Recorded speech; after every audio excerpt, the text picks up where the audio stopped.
Santa Rosa de Lima, la alegría de Dios. Nacimiento y cambio de nombre. Santa Rosa de Lima nació en Lima, Perú, en 1586, año de la aparición de la Virgen de Chiquinquirá. Fue la primera mujer americana declarada santa por la Iglesia Católica.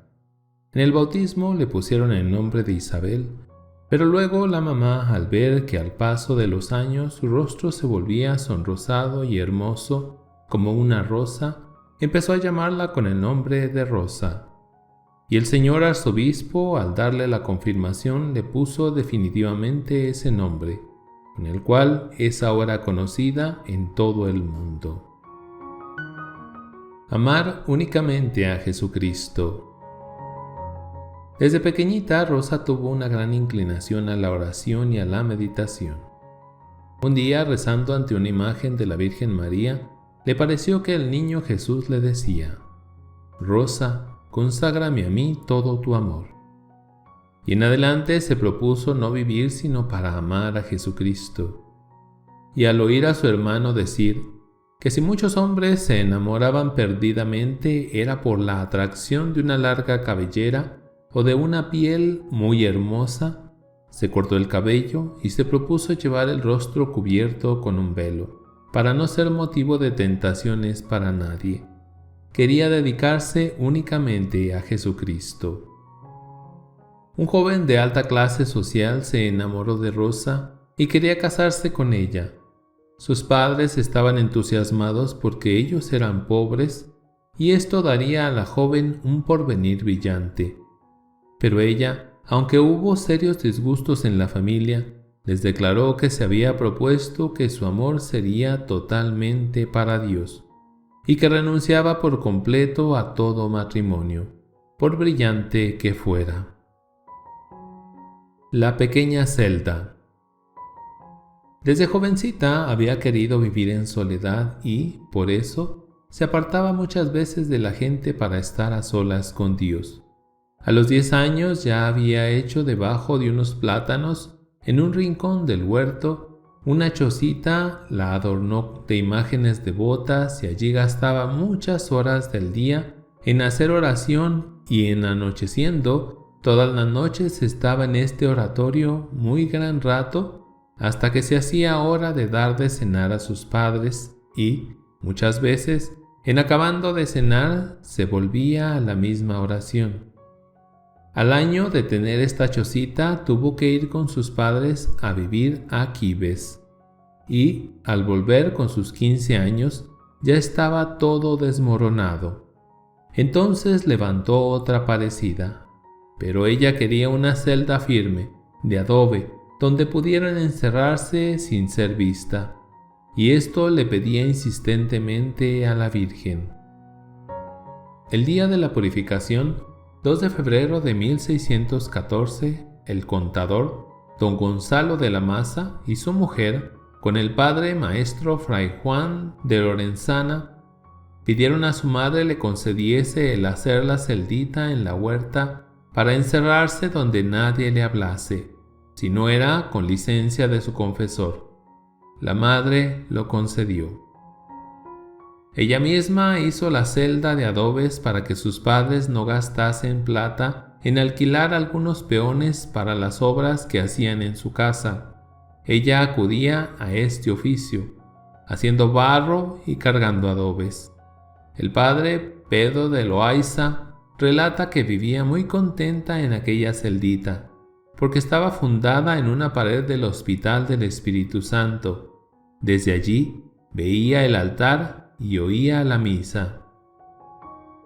También declarará que el principal intento de hacerse la celda era irse a la soledad, y casi con este fin la labró tan estrecha que de largo debía tener 1.5 metros y de ancho 1 metro aproximadamente, para que no hubiese ocasión de recibir allí visitas.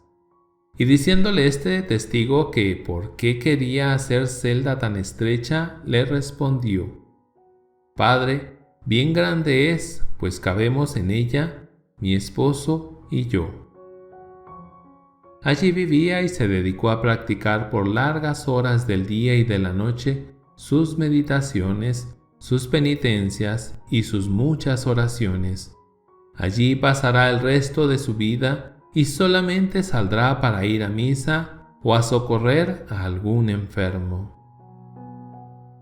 Rumbo vocacional. Se propuso irse de monja agustina, pero el día en que fue a arrodillarse ante la imagen de la Virgen Santísima para pedirle que le iluminara si debía irse de monja o no, sintió que no podía levantarse del suelo donde estaba arrodillada. Llamó a su hermano a que le ayudara a levantarse, pero él tampoco fue capaz de moverla de allí. Entonces se dio cuenta de que la voluntad de Dios era otra, y le dijo a Nuestra Señora: «Oh Madre Celestial, si Dios no quiere que yo me vaya a un convento, desisto desde ahora de su idea». Tan pronto renunció estas palabras, quedó totalmente sin parálisis y se pudo levantar del suelo fácilmente. Seguía pidiéndole a Dios que le indicara a qué asociación religiosa debería ingresar, y de pronto empezó a llegar junto a ella cada día una mariposa de blanco y negro, y revoloteaba junto a sus ojos. Con esto le pareció entender que debía buscar una asociación que tuviera un hábito de blanco y negro, y descubrió que eran las terciarias dominicas, unas mujeres que se vestían con túnica blanca y manto negro y llevaban vida como de religiosas, pero vivían en sus propias casas, y pidió ser admitida y la aceptaron. Intensa vida de oración. Siendo Rosa de apenas unos 5 años, empezó a tener oración vocal, repitiendo constantemente: «Jesús sea bendito y sea con mi alma. Amén». Esta oración, repetida noche y día, la hacía vida de su vida. El padre Diego Martínez, jesuita y uno de sus confesores, declara que, entre otros ejercicios que tenía, era el de agradecimiento y reconocimiento a Dios nuestro Señor, y cada día decía 3000 veces estas palabras: «Gracias a Dios». Decía 1000 a la madrugada, 1000 al mediodía y 1000 por la noche. Y cada 10 veces decía un Gloria al Padre, que eran 300. Y esto acordándose del ser infinito de Dios y de sus infinitas perfecciones y de los infinitos beneficios que de su mano había recibido. También usaba de estas palabras: «Glorificado sea Jesucristo, y Él sea con mi alma». Y otras veces decía: «Glorificado sea Dios, y Él sea con mi alma». Y esto con tanta continuación interior, que obra ninguna exterior ni hablar le impedía que dejase de repetir las dichas palabras. Y, por este medio, alcanzó grande perfección y singulares favores de Dios nuestro Señor. A su confesor Juan de Lorenzana le dijo: «A cada puntada que doy con la aguja, hago alguna especial alabanza a nuestro Señor». El mismo padre relata: algunas veces en medio de la labor de manos acontecía aparecérsele nuestro Señor en forma de niño sobre la almohadilla de costura, causando con esto en su alma inefables gozos. Otras veces, en medio de la dicha costura, cantaba con gran regalo de espíritu alabanzas divinas, diciendo algunas letrillas muy devotas que ella misma componía, con que levantaba su espíritu al Señor. Y díjole a este testigo la bendita Rosa una vez, tratando este punto del cantar: «Padre, quitarme a mí el cantar es quitarme el comer». Las noches, fuera de 3 o 4 horas, según la orden que el confesor le ponía, le mandó que aquellas tomase para reposo del cuerpo. Todo lo demás lo gastaba en oración y contemplación, en la que recibía de nuestro Señor singularísimos favores. Según el padre Pedro de Loaiza, entre día y noche tenía unas 12 horas de oración, y nuestro Señor le hacía grandes mercedes dándole arrobos y suspensiones y éxtasis. Rosa era una persona muy alegre, aun en medio de sus sufrimientos y enfermedades. Jesús se le aparecía constantemente como niño y, a veces, como adulto, haciéndole gozar por anticipado de las delicias del cielo. ¿Valía la pena ofrecerle la vida entera con todos sus dolores por la salvación del mundo? Sí, sin duda alguna, y ella se sentía la persona más feliz del mundo, teniendo a Dios en su corazón. Pero no todo era felicidad. Ella misma nos dice que durante 14 o 15 años pasó por las angustias que los grandes místicos llaman noche del sentido y noche del espíritu, antes de llegar al desposorio y al matrimonio espiritual. El rosario era de Rosa una de sus devociones favoritas. En aquellos tiempos, en muchas familias católicas de Lima, se rezaba el rosario en familia y se leían las vidas de los santos. Su oración y sus sacrificios y penitencias conseguían numerosas conversiones de pecadores y aumento del fervor en muchos religiosos y sacerdotes. En la ciudad de Lima había ya una convicción general de que esta muchacha era una verdadera santa. Desposorio con Jesús. En una ocasión, durante la Cuaresma, les dijo a la señora María de Usategui y al contador, su marido, que se desposaba la mañana de Pascua de Resurrección, y preguntándole qué desposorio era aquel, les dijo lo que había pasado y había ordenado hacer. Y era que el domingo de Ramos por la mañana, cuando estaba en Santo Domingo, después de la bendición de Ramos y saliendo a la procesión, no le habían dado palma ni ramo, como solían otros años, y ella lo sintió naturalmente mucho y, pareciéndole que había hecho mal, se volvió a Nuestra Señora y le dijo con grande ternura: «No, señora mía, no quiero palmas de los hombres». Y con el afecto que le estaba mirando, vio que la Reina de los Ángeles volvió su santísimo rostro a su Hijo precioso, muy encendida y muy alegre, y que luego el niño Jesús la volvió a mirar a ella, también con el rostro muy alegre, y le dijo: «Rosa de mi corazón, sé tú mi esposa». Y ella con esta gran merced se había humillado delante del Señor y dijo: «Sí quiero, Señor». Y con aquel cuidado y gozo que sintió su alma, poniendo aquella determinación en ejecución, mandó hacer una sortija y, queriendo que en ella se pusiese un corazón con Jesús, llamó a un hermano suyo y le dijo: «¿Qué letras pondremos aquí en la sortija que me diga mi esposo a mí?» Y haciendo un cerquito del tamaño que había de ser para modelo de la sortija, tomó la pluma el hermano y puso en él las mismas palabras que el Santísimo Niño dijo a la bendita Rosa, sin habérselas dicho ni comunicado ella, de lo que quedó muy admirada y espantada, al ver que había acertado su hermano con aquella voluntad suya y de su dulcísimo niño. Y así quedó concertado, que madrugasen el domingo de Pascua de 1617. El padre, maestro Fray Alonso Velázquez, que tenía la sortija, acabada de decir la misa, volvió y le puso la sortija en el dedo, y esto fue con tanto recato y disimulación y secreto que su madre no lo notó, ni otras personas.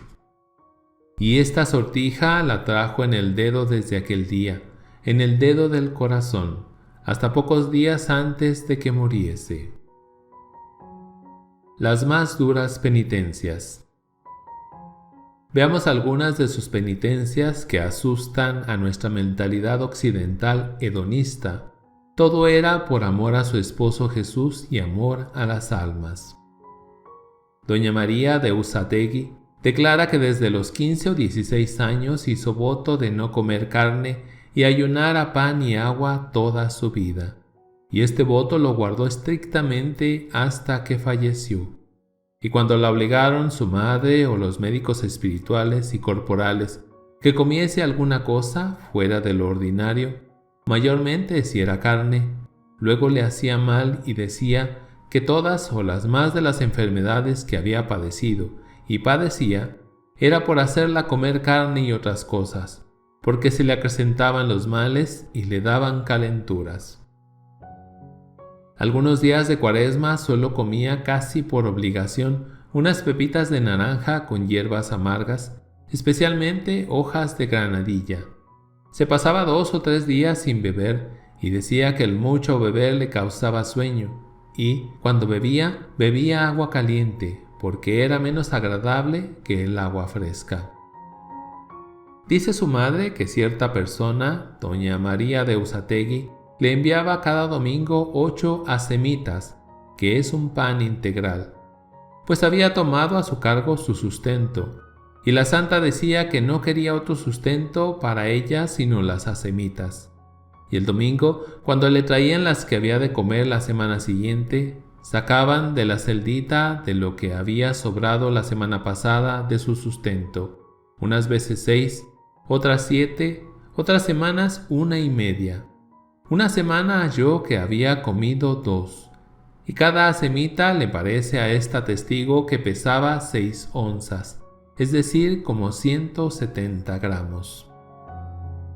La señora Usategui nos dice: sucedió llevarla 5 o 6 días de arreo, es decir, fiesta, y en todos ellos la vio comulgar, y en estos días que comulgaba no comía en todo el día de ninguna manera hasta la noche, que salía de su aposento o del oratorio a hacer una comida y la hacía muy ligera, y algunas noches se quedaba sin hacerla, y al otro día se levantaba y se iba a la iglesia, y esta testigo iba con ella y llevaba un rostro tan encendido como una rosa, que causaba grande admiración, porque sabía que no había comido cosa alguna, y que bien parecía que la sustentaba y tenía llena la comida que le daba nuestro Señor con su cuerpo santísimo.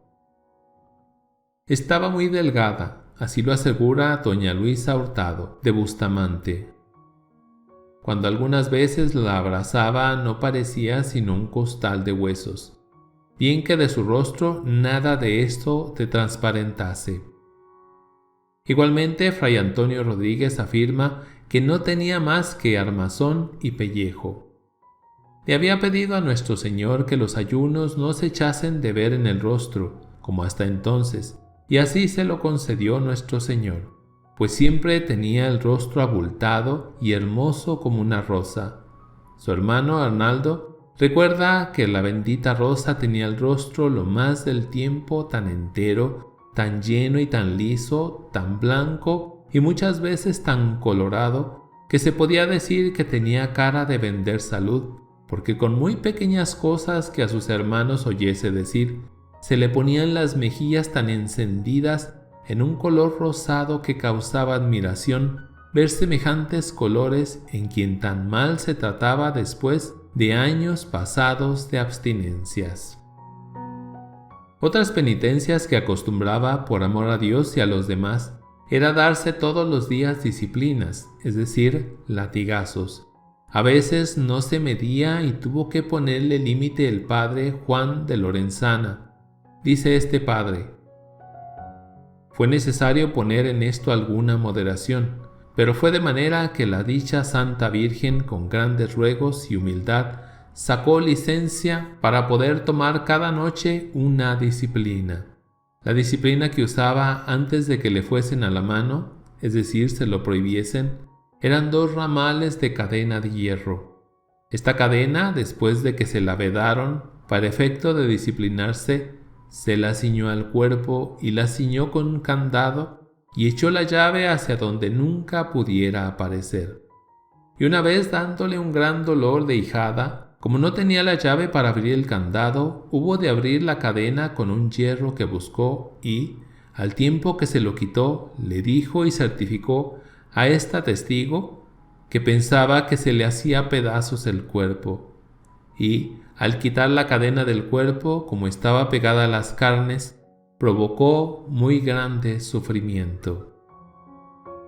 Debajo de la toca de su hábito llevaba una corona de espinas, Sucedió que su padre le llegó un día con la mano a la cabeza, donde tenía la corona, y le salieron unos hilos de sangre. Y esta fue ocasión para que su madre investigara, y vino a saber que la causa había sido la corona que traía, que antes no lo había sabido. Se ataba una cinta blanca alrededor de la corona de espinas para no ser descubierta.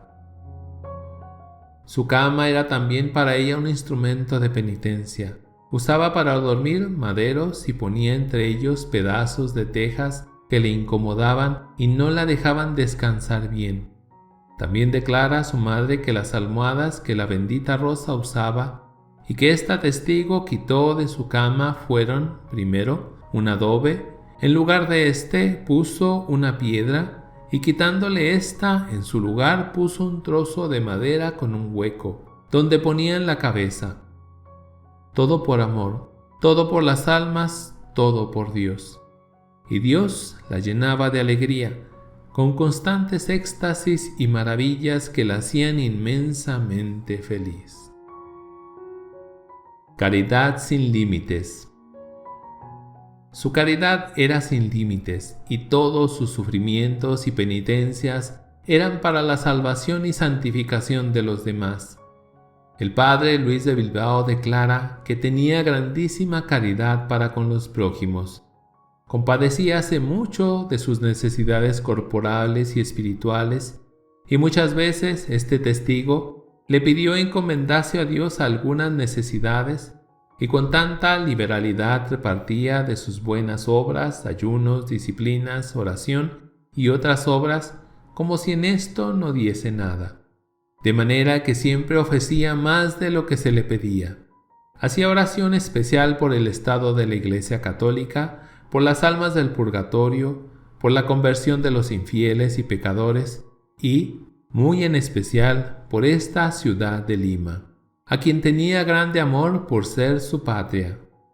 Tenía tan grande deseo de la conversión de las almas que muchas veces le decía a este testigo: procure convertir almas y ganarlas para Dios, no predique curiosidades.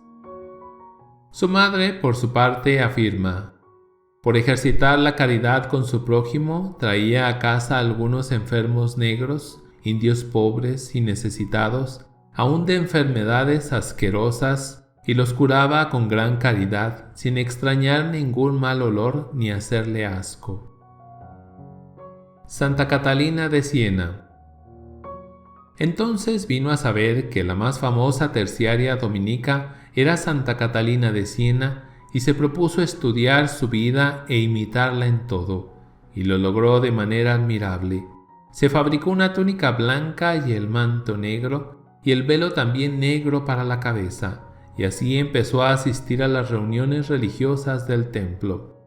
Su hermano, Hernando, asegura que era devotísima de esta santa, a la cual llamaba madre, y procuraba servirle e imitarla cuanto le fuera posible, para cuyo efecto leyó muchas veces su santa vida y se hizo traer las reglas de su religión, orden, las cuales guardó y cumplió con mucha puntualidad, y la servía en todas las ocasiones que le fuese posible, adornando su santa imagen para sus fiestas y procesiones, y de ella recibió muchas mercedes y favores, siendo intercesora con nuestro Señor, para que las hiciese a la dicha bendita Rosa.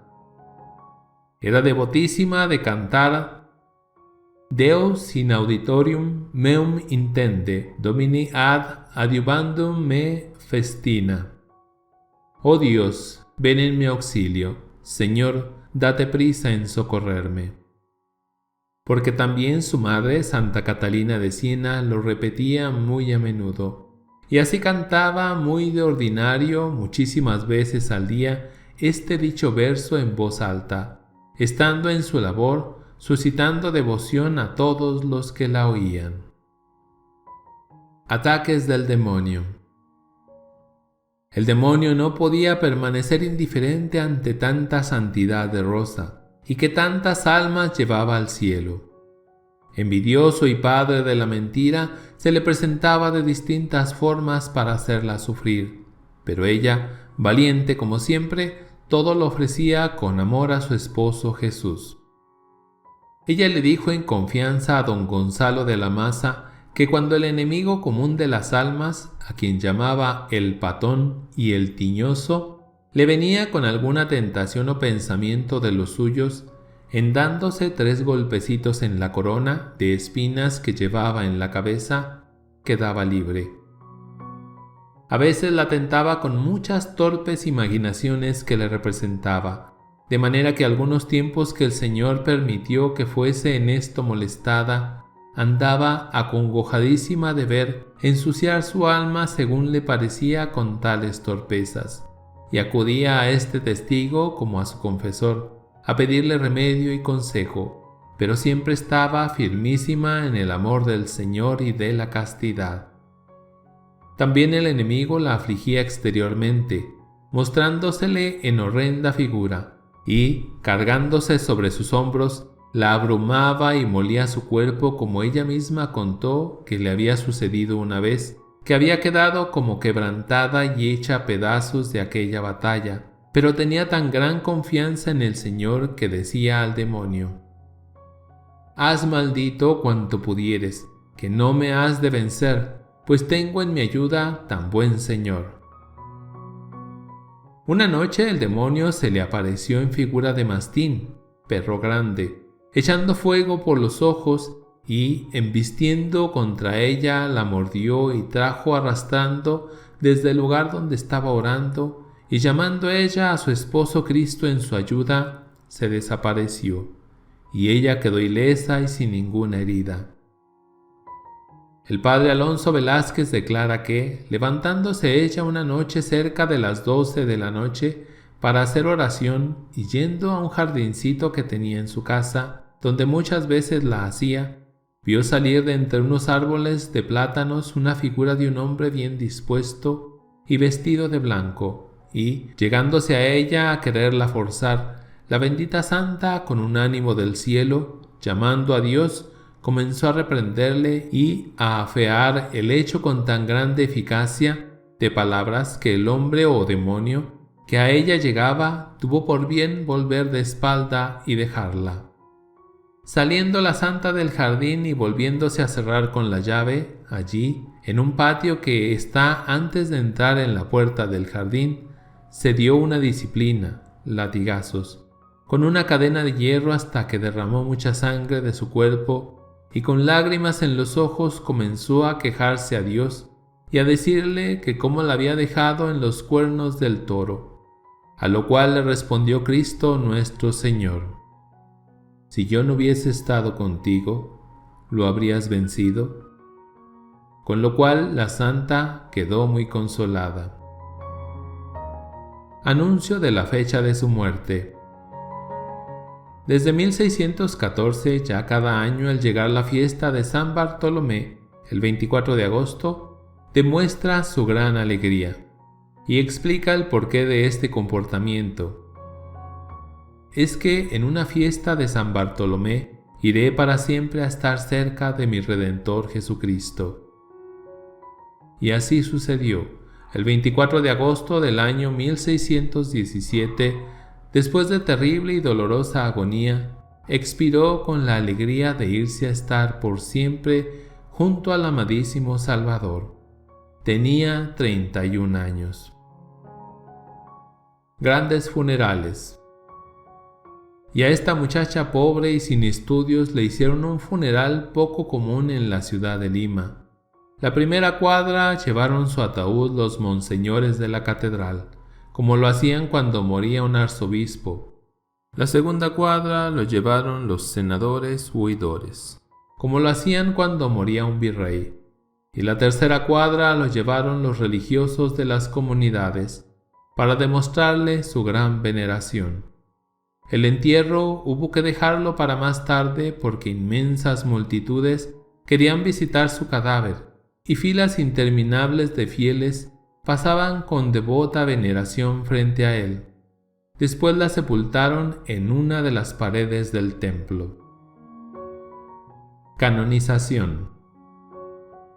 Los milagros empezaron a sucederse en favor de los que invocaban la intercesión de Rosa. A pocos días de su muerte, se reunieron numerosos testimonios sobre su vida y virtudes. En 1634 se presentó a Roma la causa de beatificación. Fue canonizada por Clemente X el 12 de abril de 1671, proclamándola principal patrona del Nuevo Mundo.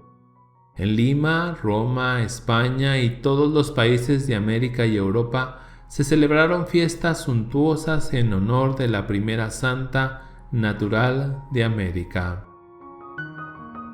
Santa Rosa de Lima, ruega por nosotros.